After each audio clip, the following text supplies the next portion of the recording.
So a lot of the women that participate in the residential program are coming from either a life of street homelessness. A lot of them are coming from kind of a couch surfing situation or living with family. One of the number one reasons that women move into the residential program is that lack of support. So if they don't have the support out in their community, whether there's strained relationships with the family or friends, they're coming here and they're creating a support system with the fellow moms who are living here, as well as with all of us that are working here, all of our volunteers, our doulas, our lactation consultants. They're building this community. Before I was here, I was supposed to be like with family and stuff, and then it just all went downhill. So I was living in shelters, and being pregnant wasn't really,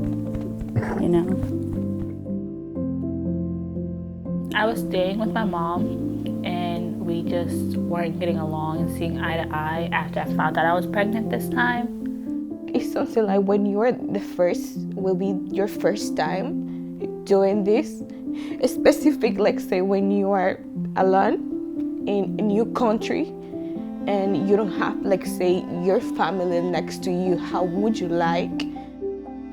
It's just he and me.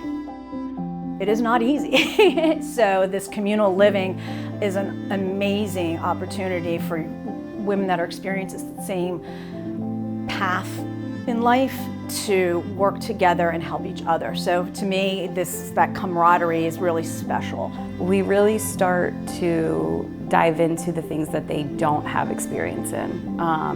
It could be as simple as hygiene, or learning how to change a diaper, or what to pack for your hospital overnight bag, how to do a resume. So we really gauge each person individually for where they're at, where they want to be. I had to get the birth certificate, so I was able to fill out forms to do that. I'm going for my permit, so they're helping me pay for that. Stuff like that. It's just holding my part and making sure that I want to do good for me and my baby, as well as just not like letting them do everything for me, still trying to help myself.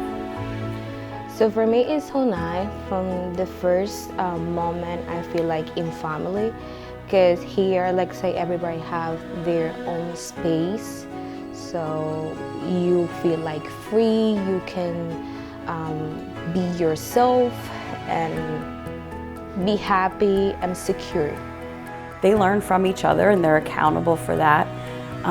They're signing in and out every time they're going, they're going anywhere. We have curfews, they have to be back at a certain time. So really it's just getting them into the habits of taking care of themselves, making sure things are clean, just those basic things. We have to hold them accountable to that, because if you can't do the smallest things, when baby comes and things get a little more intense, you're going to struggle.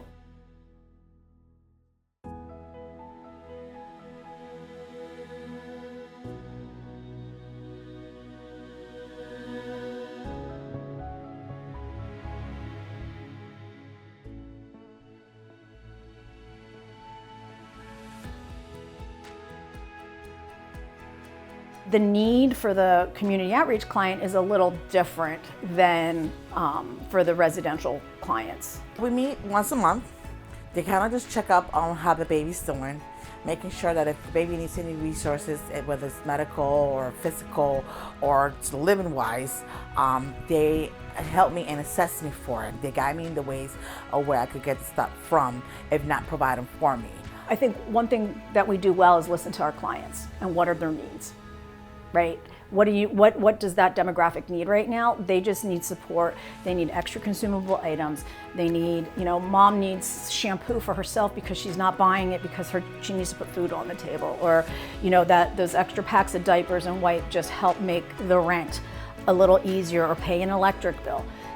It's just great having a resource where, even for my mental stability, like I said before, having a dual diagnosis, knowing that I could call them up and say, hey, I'm short on diapers, I don't have to worry about running to the store to get them, that I could come get them here, gives me a peace of mind.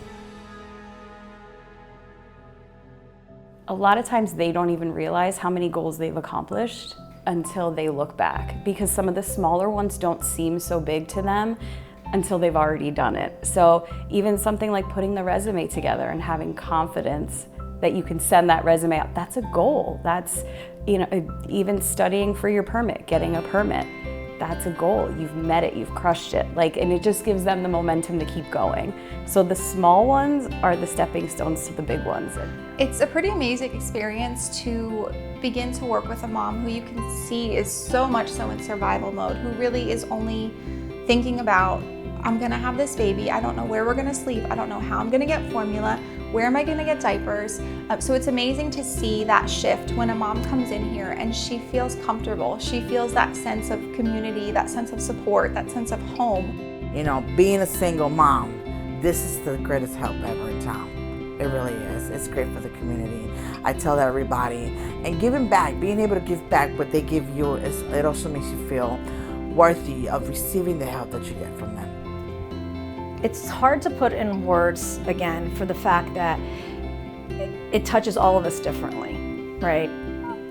I work every day to make sure that there's a roof over these families' heads, that we are giving them the best opportunity for success. They helped me with the Title 20, which is the daycare application, a few housing applications. And a job and stuff for school.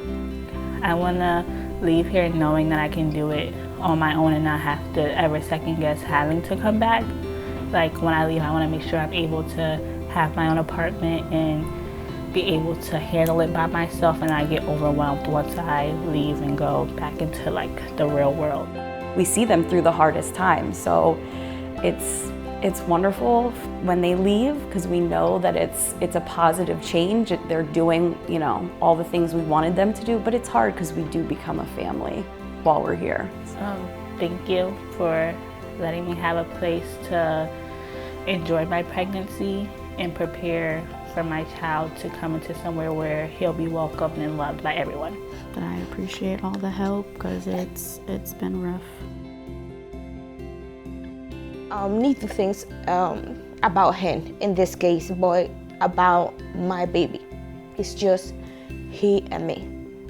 And I would like to be better for me and then for him.